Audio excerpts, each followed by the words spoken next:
रत्नाची निर्मिती झाली. पण त्या 14 रत्नापैकी सुंदर अशा तऱ्हेचं रत्न म्हणजे प्रत्यक्ष ज्यावेळी या लक्ष्मीचा जन्म झाला तेव्हा देव आणि दानव आपापसात भांडण करू लागले. आणि भांडणाचा विषय काय होता तर ही लक्ष्मी आम्हाला प्राप्त व्हावी. त्यावेळी देव आणि दानवासमोर मी एक लहानशी अट ठेवली आणि ती अट म्हणजे कोणती असेल तर माझा जन्म होण्यापूर्वी माझी श्रेष्ठ बाई म्हणजे औदसाईचा जन्म झाला होता. ओ माझ्याशी कुणीही लग्न करेल पण औदशीचं कोण लग्न करणार आहे. म्हणून देव आणि दानवासमोर मी अट ठेवली ती कोणती तर पहिल्यांदा औदशीचं लग्न करा आणि जो कोणी औदशीच्या लग्नाचा विचार करेल त्याच्याशीच मी लग्न करेन. हे माझ्या मनातले विचार वैकुंठीच्या नारायणाने जाणले आणि प्रत्यक्ष माझे श्रेष्ठ बाई औदसाईचं लग्न उद्धालक महामुनीशी लावलं. आणि ठरलेल्या अटीप्रमाणे माझ्या प्रेमाचे प्रेममाला मी अर्पण केली की वैकुंठीच्या नारायणाच्या कंठी. त्या दिवसापासून मी नारायण या संज्ञेला पात्र ठरले. लक्ष्मी म्हणजे कोण प्रत्येकाच्या हाती असणारी धन दौलत ऐश्वर संपत्ती म्हणजेच लागते. पैसा हा चंचल असतो. आज एकाजवळ आहे तो उद्या दुसऱ्याजवळ असतोय. म्हणजे प्रत्यक्ष लक्ष्मी चंचल आहे आणि म्हणून चंचल रूपी लक्ष्मीला स्थिरता प्राप्त करण्यासाठी वैकुंठीच्या नारायणानं काय केलं तर या क्षीर सागरात असणाऱ्या शेषावर आरूढ होणारा माझा देव आणि त्या देवाने आपल्या चरणाची मला स्थिरावलं गेलं. त्या दिवसापासून मी स्थिर लक्ष्मी झाले. तरी पण सुद्धा मी देवता असले तरी एक स्त्री आहे आणि स्त्रियांचं खरं कर्तव्य कोणतं असेल पहिल्यांदा नवऱ्याचं दर्शन घ्यावं, पहिल्यांदा नवऱ्याचा आशीर्वाद घ्यावा आणि त्याच्यानंतर कोणतंही कर्तव्य करावं. आणि ते कर्तव्य केलं असेल तर त्याला यश प्राप्त होणार आहे. केव्हा बरं येते आणि त्यांच्या चरणाच्या धुलीकडे मस्तकी चर्चा करेन याच्याकडे लक्ष वेधलं गेलं. या स्वामी आणि आम्हाला मंगल आशीर्वाद देऊन कृतार्थ करावं ही तुमच्याजवळ माझी कळकळीची विनंती. ओम पतिदेवाय ओम पतिदेवाय ओम पतिदेवाय ओम पतिदेवाय मधुरेश्वरा आई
अग्नी, जलाशयात महासागर, देवाधिकात इंद्र, प्रिय संततीत पुत्र जसा श्रेष्ठ, तसे श्री हरी नारायणाच्या हृदय मंदिरी भार्या म्हणून लक्ष्मी तू श्रेष्ठ. ओम पतिदेवाय नमः. म्हणून तुला विष्णू प्रिया सर्वत्र म्हणताय.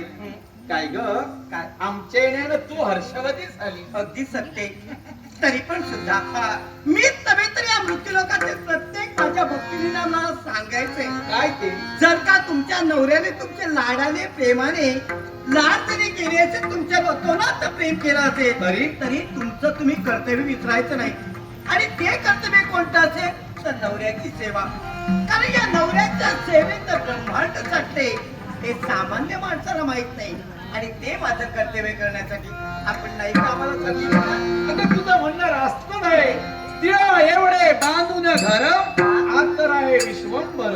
तेव्हा विश्वाचा देव आणि विश्वाचा भार आमच्या मस्तकी आल्या कारणामुळं अगं चतुर्मासामध्ये अतांग या क्षीरसागरात या शेषावर आम्ही 4 मास विश्रांती घेतो की नाही. फक्त तुझी इच्छा पूर्ण करावी आणि मलाही विश्रांती मिळावी म्हणून या शेषावर मी या शाळेत बसलोय. शेषावर शेष हे माझ्या देवा, प्रत्येकाच्या इच्छा मनोकामना पूर्ण करणाऱ्या वैकुंठीच्या नारायणा माझ्यासाठी नव्हे त्या मृत्यूलोकात करणाऱ्या माझ्या असंख्य माझ्या भक्तीसाठी मी तुमच्याकडे मागतो आहे. त्यांना अखंड सौभाग्यवतीचं वरदान द्या. त्यांच्या मनो इच्छा पूर्ण करा. हीच या लक्ष्मीची सदिच्छा, लक्ष्मीची सदिच्छा. सुख सागरात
शेषशाही भगवंताच्या उच्चातही लात मारिला आपल्या पायाला काही लागलं तर नाही ना? काही वेदना तर झाल्या. वैकुंठीच्या नारायणा, तुझं स्थान माझ्या पायाजवळ नाही रे. तुझं स्थान माझ्या हृदयात ठेवा, हृदयात ठेवा, हृदयात ठेवा. रागाच्या तिरमिरी झालो. आपल्या पत्नी समवेत रमा मांडला म्हणून रागाच्या भरात मी तुझ्यावर लाथ मारली. तरी सुद्धा मला विचारतोय, ए भृगु महामुनी की तुमच्या पायाला काही लागलं? महंत खचून जाऊ नका आणि डोळ्याचे पापण्या ओल्या होऊ देऊ नका. ओ तुम्ही मारलेली लात ही सत्व गुणाची परीक्षा घेण्यायोग्य आहे. आणि इतर ऋषीमध्ये प्रमुख तुम्ही एक परीक्षा घ्या. मग परीक्षकानं परीक्षा घेताना वाटेल तो मार्ग स्वीकारावा. सत्यलोकात गेला झडझडीत अपमान झाला, होय देवा. कैलासात गेला तिथेही आपल्याला मान नाही सन्मान नाही. म्हणून या क्षीरसागरात चतुर्मासात आम्ही विश्रांती घेत असताना आपले येणं झालंय आणि माझ्या भार्ये समवेत आम्ही रममाण झालो. म्हणून तुम्हाला राग येणं साहजिकच आहे. म्हणून या देवावर तुम्ही लत्ता प्रहार केला. मला वाईट वाटलं नाही, मला वाईट वाटलं नाही. कारण तुम्ही परीक्षा घेतलीला. मग सांगा, घेतलेल्या परीक्षेत आपल्या यज्ञाला जी देवता हवी ती सत्वगुणी हवी. देवा! मी माझा सत्वगुण सोडिला नाही. पूर्ण माझ्या परीक्षेला उतरला देवा. होय ना? तो जिंकला. हा भृगुमामुळे हरला देवा. महन, ओ तुम्ही कुठं हारलात आणि मी कुठं जिंकलो? जिंकणारा कधी असतो? समोरचा हार घेणारा असतो तेव्हा जिंकणारा श्रेष्ठ ठरतो. ज्यावेळी कंठी हार जायला हवा असेल तर तो कंठात हार घालून घेतो. त्याने वाचून राहायला हवंय. हाराच्या समोर हार घेतल्याशिवाय विजयी कोणी होत नसतो. देवा, देवा, तुझ्या मुखातील बोल ऐकले आणि समाधान झालं. तेव्हा काय ते? आपण मारलेली लात माझ्या वक्षस्थळी चिन्ह उमटलं गेलं. म्हणून त्या चिन्हाला श्रीवत्सलांचन श्रीवत्सलांचन म्हणते. शिवाय तुमच्यासारखे तपस्वी साधू संत महंत थोर तपोनिधी ऋषीवर थोर वरिष्ठ मंडळी तुमची ख्याती गातील आणि भृगुपदी श्रीवत्सलांचन.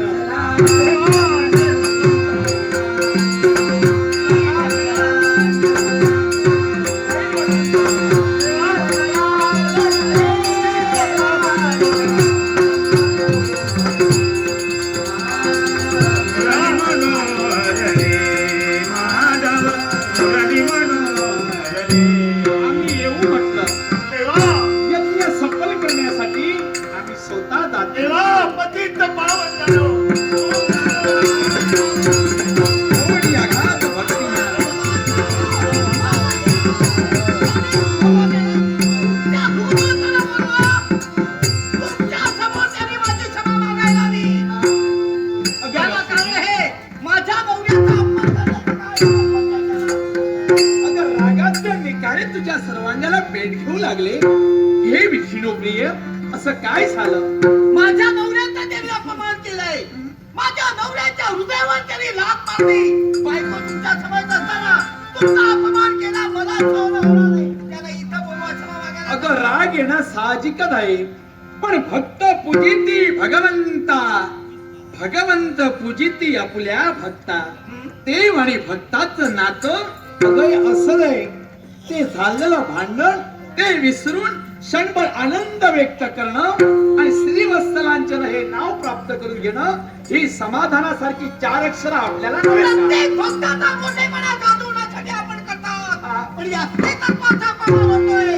एका स्त्रीचा अपमान होतोय. कोणत्या अशा जगात स्त्री आहे स्वतःच्या डोळ्यासमोर स्वतःच्या नवऱ्याचा अपमान? तू किती जरी हट्टास केला तरी तर इथं येणारे नव्हे. अगं ते कोणी मला परके नव्हे. अधिकाराने त्यांनी तुमच्यावर लाथ मारली. अगं अधिकार कुठचा असेल? कोणता? ते अगदी तुझ्याही जवळचे आहे आणि आमच्याही जवळचे आहे. साक्षात कैलासपती ज्यांना पशुपती म्हटलं गेलं, साक्षात शिवशंकर यांना इच्छा निर्माण झाली आणि त्यापासून इच्छाधारी नारायण जन्माला आला आणि मला इच्छा निर्माण झाली. म्हणून नाभी कमळातून सत्यलोकाच्या ब्रह्मदेवांची उत्पत्ती झाली आणि ब्रह्मदेवांपासून भृगु महंत तुझी पितृदेवता जन्माला आली. अर्थात मी त्यांचा आजोबा तो माझा पौत्र म्हणजे नातू. अगं आजोबांचं कामच असतं लहानपणापासून मोठ्यापणापर्यंत नातवांचे लाते घेणं. तेव्हा ती लाट माझ्यावर बसली, या राग नाही, मी एक खेळच समजला आणि वाऱ्यावर सोडून दिलेला आहे. पण प्रत्येक गोष्टीला मर्यादा असते. मर्यादेचा कुंपण माणसाने जीवनात कधी ओलांडायचं नाही. त्या भूगोलाच्या घरी माझा जन्म झालाय, हो. मी त्यांची कन्या आहे. मग या माझ्या बापाला ही मर्यादा समजत नाही.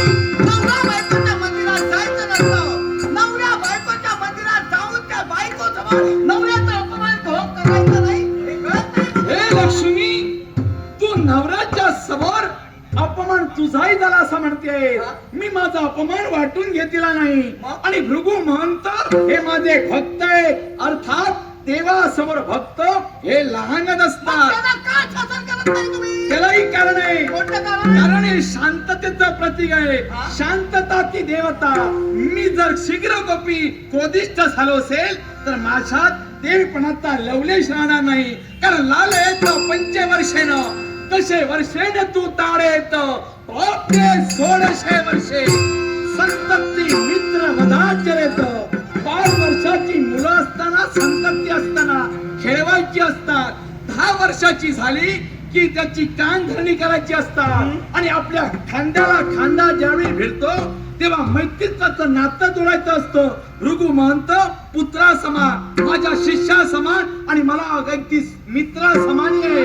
अर्थात ते नातं मला तोडायचं नाही, कारण मी शांततेचं प्रतीक आहे. हे इतर तर माणसाच्या बाबतीत मी मान्य केलं असतं. पण सप्त ऋषीमध्ये ज्याला मानाचं स्थान मिळालं गेलंय, देव देवताची परीक्षा घेण्याचा अधिकार त्याला मिळाला गेलाय, ते भूमिमंत म्हणजे कोणी सामान्य नव्हे.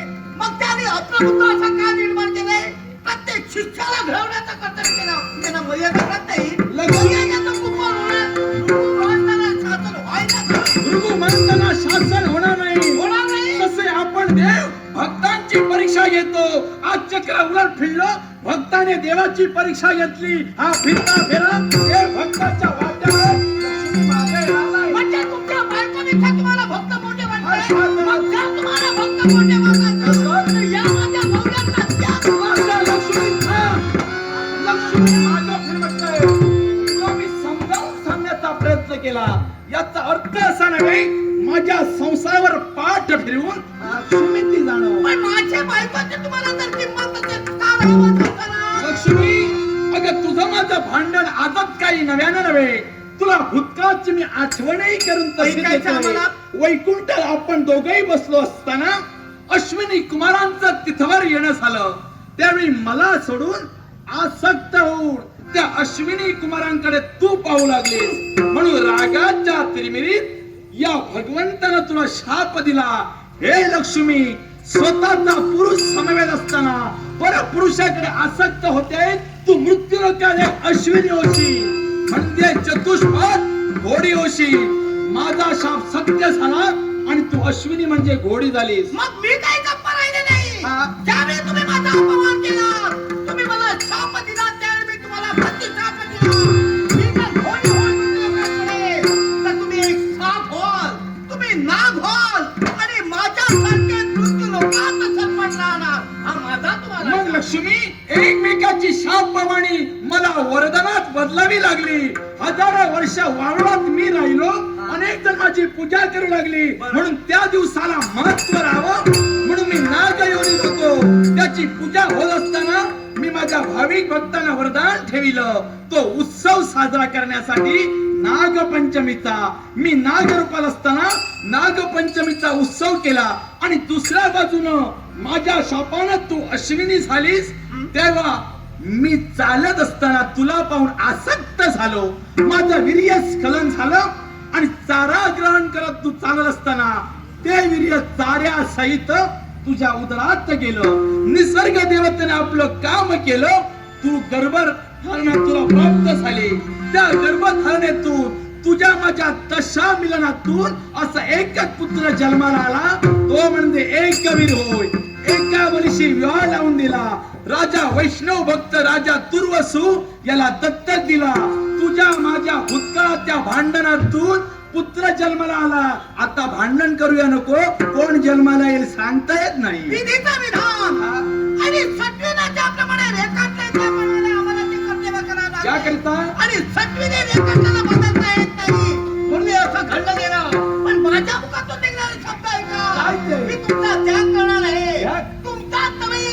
सगळा वैकुंठात राहणारा हा वैकुंठीच्या नारायणाचा विचार कर.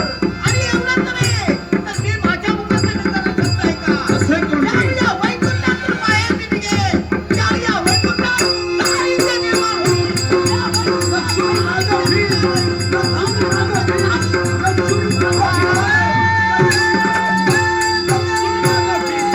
काय करून गेली आहेस? हे वैकुंठीच्या नारायणा, कुबेर देवता नतमस्तके.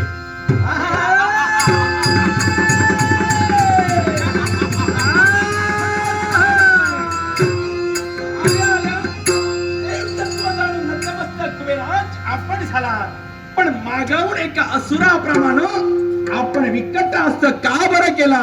यालाही कारण आहे. याला कारण देवा तुझा शोध घेत या कुबेराला वैकुंठात प्रवेश केला, पण वैकुंठात हे दृश्य पाहिलं. काय निहाळला? एक प्रतीत करण्यासाठी या क्षीरसागरी तुझ्यापर्यंत माझा प्रवेश काय केला. निहाळला? लक्ष्मी माताने तुझं भांडण झालं. हा हा त्या भांडणात लक्ष्मी माता तुझा त्याग करून निघून गेली वाचतय. आणि वैकुंठात दारिद्र्य प्राप्त झालं. याच काळाचा हसू येत नाही. या विश्वात सर्वात धनवान एकच कुबेर आहे. साऱ्या देवतांमध्ये धनवान तुम्ही ठरला गेलात. या वैकुंठीच्या नारायणाच्या वैकुंठाला अगदी नंदनवनाचं वाळवंट लक्ष्मी मला त्यागून गेली. म्हणून झालं हे विकण्यासाठी आला असता आणि श्रीमंतीचा तोरा मिळवला असता. शिकायला युद्धाचा चाले शरीर कोणाचे आटते. चाले शरीर कोणाचे आटते. कोणा बोला तो हरी कोणा बोला तो हरी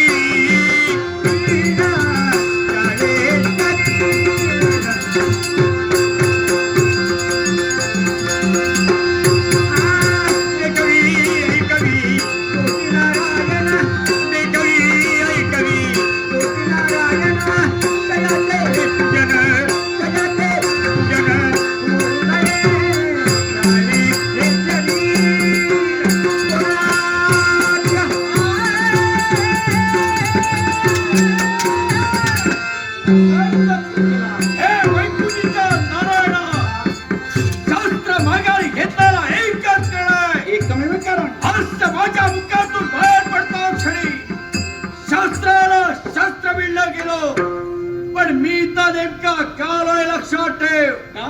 हे दारिद्र्य तुला प्राप्त झालं. यदा कदाचित तुला धनाची अभिलाषा असेल, धन हवा असेल तर धन मी नक्कीच देणार.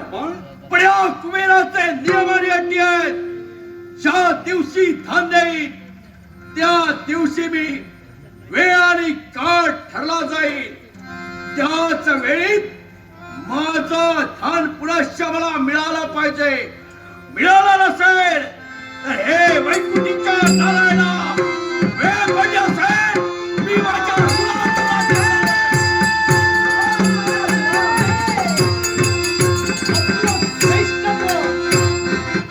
साऱ्या देवतांपेक्षा आम्ही म्हणे श्रेष्ठ धनिक देवता आहोत. आणि वैकुंठीच्या नारायणा तू श्रीमंतीचा टेंबा मिरवत होतास तो आज लक्ष्मी तुझ्यापासून दुरापास्त झाली. पहा सप्त सागर कसे उसळू लागले. लाटाच्या लाटा जणू काही विश्व बुडवण्याचा प्रयत्न करता. शेषात राम, राम शेषात राम, राम राजाच्या ठिकाणी सोडतो. स्थिर हो, स्थिर हो, स्थिर हो. बस विश्वाचा नाश होण्यापेक्षा हे सप्त सागर हो तुमचाही जन्म कसा झाला मला पूर्णता ज्ञात आहे. तेव्हा रथाच्या 7 चक्रातून 7 महासागर निर्माण झाले. त्या तुम्हाला मी स्थिर करतोय. जी लक्ष्मी गेली म्हणून तुम्हाला वाईट वाटलंय. माझा अपमान करून गेली म्हणून तुम्हाला वाईट वाटतंय. पण चराचर वावरणाऱ्या हे सृष्टी स्थिर हो, स्थिर हो, स्थिर हो. गेलेल्या लक्ष्मीला मी पुनश्च मिळविणारच आहे. पुनश्च मिळविणारच आहे. कुबेराज, नशिबानं आज दिवस तुमचे चांगले आले म्हणून शेपारून जाऊ नका.